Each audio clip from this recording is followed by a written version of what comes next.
Republican presidential contender Rand Paul sits down with our D.C. correspondent Matt Schuck to discuss all things foreign policy. Here's more on his stance on topics such as immigration and the Syrian refugee crisis.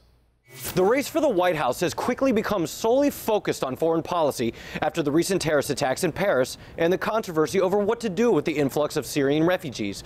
While on the campaign trail, Republican presidential contender Rand Paul sat down with One America News to tell us what he thinks should be done to keep Americans safe. I think we have to make the country safe by preventing people coming to our country who would attack us.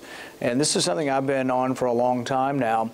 Even when Rubio and Schuck brought up the immigration bill 2 or 3 years ago, I tried to amend it to have more scrutiny of refugees, more scrutiny of students coming from the Middle East, because I think they have the potential to attack us. They have in the past. I mean, the 2 Boston bombers were here on a refugee status. So I think we need more scrutiny. This is going to set up, I think, in the presidential debate to be a real chief distinction between myself and Rubio, because he failed. In fact, he sided with Chuck Schumer against all conservative amendments to the immigration bill and against my amendment that I think would have provided us with more security. Staying on the issue of refugees, Senator Cruz said refugees can come in, but as long as they're Christian.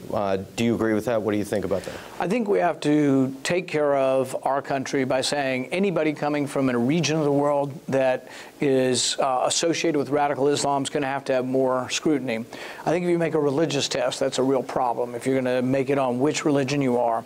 But I think all characteristics of that country need to be considered in bringing people over here. Senator Paul went on to say that the United States currently has millions of veterans on food stamps, and we should focus on them before anything else. Matt Schuck, One America News, Washington.